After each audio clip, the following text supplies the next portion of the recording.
पहले निर्दलीय फिर समाजवादी पार्टी का दामन थामने वाली पूर्व नगर पालिका अध्यक्ष अनुभा मुंजारे जल्द ही समाजवादी पार्टी को छोड़कर कांग्रेस का दामन थाम सकती है। जिनके कांग्रेस ज्वाइन करने की अटकलें इन दिनों काफी तेज हो गई। हालांकि अभी तक कांग्रेस पार्टी या स्वयं अनुभा मुंजारे ने पार्टी बदलने की बात पर मुहर नहीं लगाई, लेकिन लोधी समाज से उन्हें एक मजबूत दावेदार के रूप में देखा जा रहा है।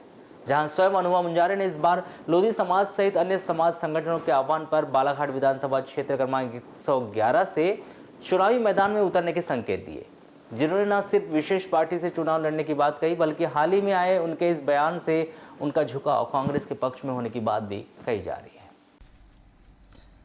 सूत्र बताते हैं कि आगामी विधानसभा चुनाव में अनुभा मुंजारे समाजवादी पार्टी को छोड़कर कांग्रेस का दामन थामकर बालाघाट विधानसभा क्षेत्र क्रमांक 111 से चुनाव लड़ेगी। हालांकि अनुभा मुंजारे ने कांग्रेस ज्वाइन कर कांग्रेस के बैनर तले चुनाव लड़ने या फिर समाजवादी पार्टी या निर्दलीय चुनाव मैदान में उतरेगी, इसके लिए 20 मार्च तक का इंतजार करना पड़ सकता है, क्योंकि एक सवाल के जवाब देते हुए उन्होंने 20 मार्च तक सब कुछ स्पष्ट होने की बात कही है।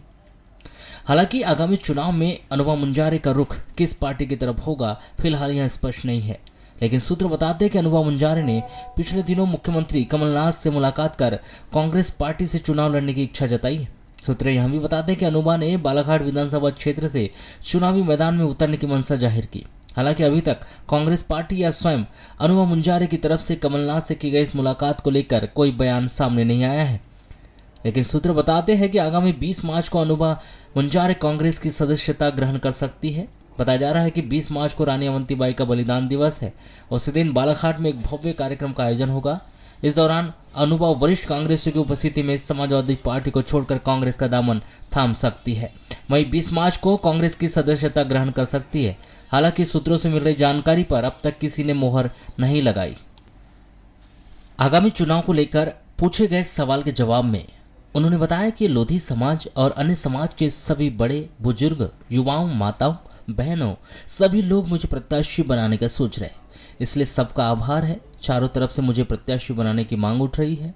अनुभा मुंजारे जमीन का एक छोटा सा कण है, लेकिन अनुभा को यदि लोग प्रत्याशी के रूप में देख रहे हैं और सभी चाह रहे हैं कि मैं विधानसभा चुनाव लड़ूं और विशेष पार्टी दल से सामने आऊं, तो मैं सभी का हृदय से आभार व्यक्त करती हूं। मैं 2 बार नगर पालिका अध्यक्ष सभी के सहयोग से बनी हूं। मुझे अपने समाज का सहयोग तो मिला ही है, अन्य समाज के लोगों ने भी मुझे भरपूर सहयोग दिया है। शहर का वर्ग किसी एक जाति की ओर नहीं झुकता, बल्कि वे योग्यता की ओर झुकता है और योग्य प्रत्याशी चुनता है। अभी चारों तरफ से मुझे प्रत्याशी बनाने की आवाज़ उठ रही है। जनता की आवाज़ का सम्मान किया जाएगा। जनता जैसी चाहेगी वैसा होगा।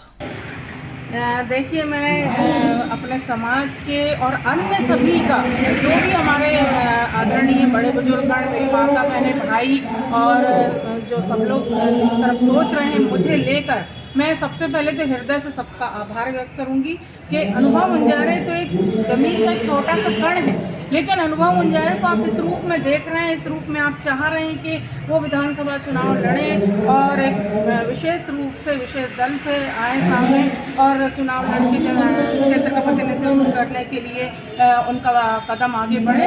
तो मैं सबसे पहले तो आप सभी का, सबका हृदय से आभार व्यक्त करती हूँ। और मुझे, आप सभी जानते हैं कि मैं आप सबके सहयोग से बालाघाट नगर पालिका परिषद की 2 बार अध्यक्ष बनी और मुझे अपने समाज का जो सहयोग मिला तो मिला, लेकिन जो हमारे शहर में आप सभी जानते हैं कि शहरी जो नागरिक होता है वो एक जाति विशेष पे नहीं झुकता है, बल्कि वो किसी भी प्रत्याशी को योग्यता के आधार पे भी चुनता है। तो मैं उन सभी अपने मतदाता भाइयों और बहनों का भी आभार व्यक्त करती हूँ जिन्होंने मुझे समर्थन दिया, प्रबल जन समर्थन दिया, साथ दिया। और अभी भी चारों तरफ से मुझे जो लोग, मतलब जनता जो बोल रही है, मैं उसके लिए धन्यवाद देती हूँ और निकट भविष्य में आपके साथ बढ़ाएंगे जैसा आप सोच रहे हैं, अगर सब चाहेंगे। और जहाँ तक हम उन्होंने आगे बताया कि लोधी क्षत्रिय समाज लगातार यह महसूस कर रहा है कि बालाघाट में हमारी इतनी बड़ी तादाद है, बहुत बड़ी संख्या है, फिर भी लोकसभा विधानसभा में हमारा बहुत वर्षों से प्रतिनिधित्व नहीं बना पा रहा है। यह गंभीर सवाल है, सोचने का विषय है। इसको लेकर सभी तरफ से सामाजिक बंधुओं का ध्यान जा रहा है। इस कारण सभी समाज के लोग चाह रहे हैं कि लोधी समाज को प्रतिनिधित्व मिले। हमारे लोधी छतरी महासभा की बात है तो हमारे समाज लगातार ये महसूस कर रहा है कि बालाघाट में हमारी इतनी बड़ी तादाद है, बहुत बड़ी संख्या में हम हैं। उसके बाद हमारा विधानसभा में, लोकसभा में बहुत सालों से प्रतिनिधित्व नहीं बन पा रहा है। ये बहुत गंभीर सवाल है, सोचने का विषय है और इस तरफ भी सामाजिक बंधुओं का, बहनों का ध्यान जा रहा है।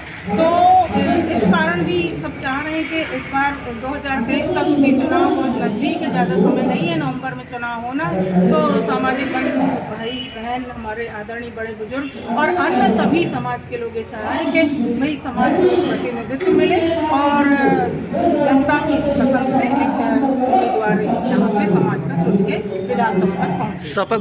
समाजवादी पार्टी का दामन छोड़ने और कांग्रेस का दामन थामेंगे, ऐसी अटकलें चल रही है क्या, कहेंगे? इस विषय पर उन्होंने जवाब देते हुए कहा कि अभी इस सवाल का जवाब मैं कुछ कहने की स्थिति में नहीं हूं, लेकिन निकट भविष्य में जल्द ही कोई निर्णय आ सकता है। का दामन छोड़ेंगे, कांग्रेस का दामन थामेंगे, ऐसी अटकलें चल रही है, क्या कहेंगे? क्योंकि पिछले बार कमलनाथ से मुलाकात भी हुई है आपकी। हाँ, अभी मैं इस स्थिति में कुछ भी कहने की स्थिति में नहीं हूँ, पर निकट भविष्य में मैं लास्ट परसवाड़ा से चुनाव लड़ेंगे या फिर बालाघाट विधानसभा क्षेत्र से चुनाव लड़ेंगे, इस पूछे गए सवाल का जवाब देते हुए फिलहाल उन्होंने अभी स्पष्ट नहीं किया कि वे किस विधानसभा क्षेत्र से चुनाव लड़ेगी, लेकिन उन्होंने सवाल के जवाब में कहा कि फिलहाल अभी कुछ भी कहना जल्दबाजी होगी, निकट समय में आपको इसकी पूरी जानकारी दे दी जाएगी। सवाल यह था कि परसवाड़ा चुनेंगे या बालाघाट? ये भी मैं अभी कहने में बहुत जल्दबाजी नहीं करूंगी, बहुत निकट भविष्य में आप सबको ये बात जानकारी। वहीं पूर्व सांसद कंकर मुंजारे भी सपा छोड़ेंगे या नहीं, इस पूछे गए सवाल के जवाब में उन्होंने स्पष्ट किया कि मुंजारे जी निर्दलीय सांसद रहे हैं, उन्होंने जिले में निर्दलीय सांसद बनने का गौरव हासिल किया है, बालाघाट जिले के मतदाताओं के आशीर्वाद से उन्होंने चुनाव जीता है, उनकी क्रांतिकारी छवि रही है, संघर्ष के बलबूते पर वे जाने और पहचाने जाते हैं, उनकी खुद की छवि है, उन्हीं के मार्गदर्शन में मैंने राजनीति में कदम रखा। वह निर्दलीय चुनाव लड़ेंगे या किसी पार्टी से, इसका जवाब मैं अभी नहीं दूंगी, पर जन अपेक्षाओं को ध्यान में रखकर फैसला लिया जाएगा। यह लोकतंत्र है, जनता की आवाज़ यदि कोई नहीं सुनता है तो जनता उसे नकार देती है। जनता जैसा चाहेगी, जनता जैसा बोलेगी, जैसी आवाज़ जनता की उठेगी उसके आधार पर फैसला लिया जाएगा। वर्तमान समय में जनता की जो आवाज़ उठ रही है हम उसका सम्मान करते हैं, जनता को शत शत नमन करते हैं। जनता की आवाज़ के हिसाब से काम होगा। वे समाजवादी पार्टी से चुनाव लड़ेंगे या किसी और पार्टी से चुनाव लड़ेंगे, इस सवाल का जवाब देते हुए उन्होंने अभी कुछ भी कहना जल्दबाजी होगी कहकर सवाल को टाल दिया, लेकिन उनके हाव भाव समाजवादी पार्टी को छोड़कर कांग्रेस का दामन थामने वाले ही दिखाई दे रहे थे। एक सवाल यह था कि मुंजारे दंपत्ति जो है तो दोनों कोई दूसरी पार्टी ज्वाइन करेंगे या सपा से ही लड़ेंगे? देखिए, माननीय मुंजारे जी बालाघाट जिले के निर्दलीय सांसद रहे हैं, जीते हैं वो आप सबके आशीर्वाद से, और उनका मध्य प्रदेश में एक रिकॉर्ड है कि निर्दलीय सांसद बनने का उन्होंने गौरव हासिल किया है बालाघाट जिले के सम्मानीय मतदाताओं के आशीर्वाद से, और उनकी एक अलग छवि रही है, क्रांतिकारी छवि रही है। वो अपने संघर्ष के बलबूते पर ही जाने और पहचाने जाते हैं, और आज भी अगर वो 3 बार विधायक बने तो उसमें जनता का बहुत बड़ा सहयोग है। उनके खुद की कार्यशैली है, लड़ाकू छवि है। तो और मैंने भी राजनीति में जब कदम रखा तो माननीय मुंजारे जी के मार्गदर्शन में ही मैंने राजनीति में कदम रखा, और आज जो कुछ भी हूँ मैं उनके आशीर्वाद से और उनके मार्गदर्शन में ही मैं यहाँ तक पहुँची हूँ। तो इसलिए इस सवाल का जवाब शायद मैं अभी तुरंत तो नहीं दूंगी, पर इतना जरूर कहना चाहूँगी कि जन अपेक्षाओं के समय कोई भी नेता वो जनता से ही होता है, क्योंकि हमारे देश में लोकतंत्र है, और लोकतंत्र में जनता की आवाज़ को अगर नेता नहीं सुनता है तो मुझे लगता है फिर जनता शायद उसको नकार देती है। तो लोकतंत्र में जब जनता जैसा चाहेगी, जनता की जैसी आवाज़ उठेगी, उस हिसाब से उठ रही है या जैसे जनता की आवाज़ बुलंद हो रही है, उस आवाज़ का हम सम्मान करते हैं, लोकतंत्र का सम्मान करते हैं, जनता को हम शत शत नमन करते हैं, जनता की आवाज़ को